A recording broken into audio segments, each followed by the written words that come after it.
अमेरिकी राष्ट्रपति Donald Trump की टैरिफ का मकसद अब पूरा नहीं होगा। कानूनी पचड़े में फंस गया है पूरी तरीके से यूएस का इकोनॉमी भविष्य। अमेरिका में दूसरी बार सत्ता में वापसी करने वाले ट्रंप ने कई ऐसे फैसले लिए जिनका असर ग्लोबल इकोनॉमी पर भी पड़ रहा है। साथ ही उसकी जिद में अमेरिका भी आ रहा है। देश का घाटा घटने के बजाय बढ़ता जा रहा है। अमेरिकी राष्ट्रपति डोनाल्ड ट्रंप ने मनमाने ढंग से दुनिया के बड़े देशों पर टैरिफ का चाबुक मनमर्जी से चलाया। सत्ता में आने के बाद से ही उन्होंने अपने फैसले से न केवल दुनिया को चौंकाया बल्कि ग्लोबल इकोनॉमी को भी खतरे में डाल दिया। लेकिन ट्रंप का मकसद पूरा होता नहीं दिख रहा है, क्योंकि ट्रंप ने देश के बढ़ते घाटे को कम करने के लिए अग्रेसिव नीतियों का अपनाया था, जिसे कोर्ट ने भी सही नहीं ठहराया। टैरिफ का फैसला बदलने को लेकर कानूनी खतरा मंडरा रहा है, जिससे देश की वित्तीय स्थिति और भी खराब हो जाएगी। अमेरिका का ट्रेड डिफिसिट बढ़ता चला जाएगा। ट्रंप और उनके टॉप सहयोगी वित्त मंत्री स्कॉट बेसेंट का कहना है कि रिपब्लिकन की टैक्स कटौती, कम रेगुलेशन और कंपनियों व विदेशी देशों के बड़े निवेश से इकोनॉमी में तेजी आएगी।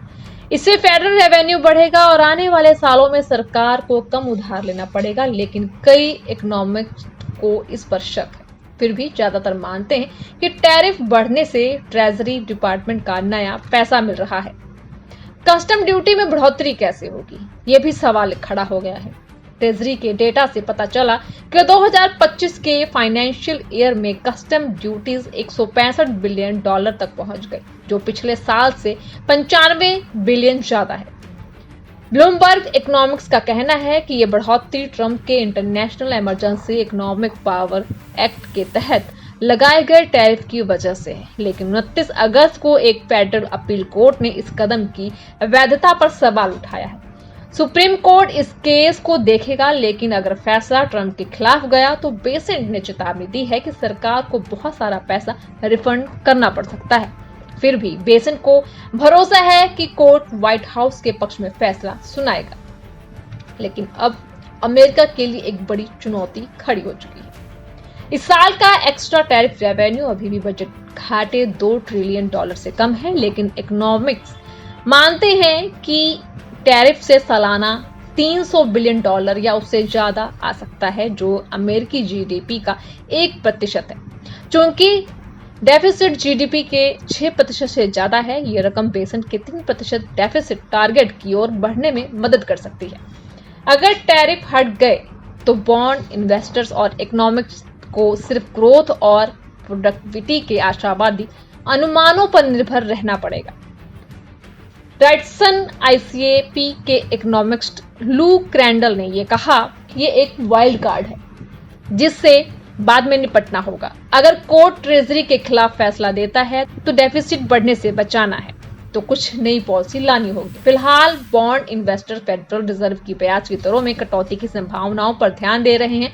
साथ ही ट्रंप की टीम धारा 232 और 301 जैसे दूसरे अथॉरिटीज का इस्तेमाल करके टैरिफ सिस्टम को री इन्वेंट कर सकती है। एक रिसर्च के मुताबिक आपको बता दें कि बॉन्ड मार्केट्स को टैरिफ रिफंड की लागत को इग्नोर करना चाहिए। हमें उम्मीद है कि अगर ट्रंप कोर्ट में हार गए तो वो दूसरे तरीकों से टैरिफ फिर से लागू करेंगे। बेसेंट ने फॉक्स बिजनेस पर यह कहा कि टैरिफ का बैकअप प्लान ज्यादा जटिल होगा और राष्ट्रपति के ऑप्शंस को सीमित कर सकता है। इससे बिजनेस और इकोनॉमी पर अनसर्टेनिटी बढ़ सकती है, जिससे लागत बढ़ेगी, ग्रोथ और धीमी हो जाएगी, लेबर मार्केट कमजोर हो सकता है, इससे डेफिसिट और भी ज्यादा बढ़ेगा, जिसके बाद अमेरिका को भारी नुकसान हो सकता है। जानकारी के मुताबिक आपको बता दें कि इलिनॉइस की एक कंपनी हैंड टू माइंड की marketing executive Elana Rufman tariff changes से परेशान है।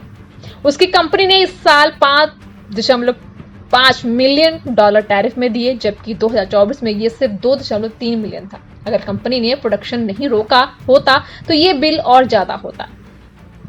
येल बजट लैब का अनुमान यह है कि अगर IEEPA टैरिफ हटाए गए तो 10 साल में $1.5 ट्रिलियन का रेवेन्यू कम हो जाएगा। अगर सुप्रीम कोर्ट टैरिफ को सामान्य करता है तो रिफंड की जरूरत बॉन्ड इन्वेस्टर को अमेरिका के फिस्कल प्रॉब्लम की याद दिला सकती है। इन सभी अनुमानों के तहत जो खास बात सामने निकल कर ये आ रही है कि डोनाल्ड ट्रंप के लिए गए फैसले, जब से वो दूसरी बार राष्ट्रपति बने हैं तब से उनकी खुद के देश की जो जीडीपी है वो गिरती हुई नजर आ रही है।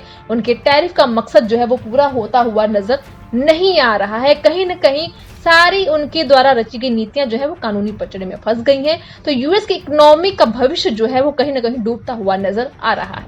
फिलहाल इस पूरी खबर को लेकर आप क्या कहना चाहेंगे, अपने विचार कमेंट बॉक्स में जरूर शेयर कीजिए।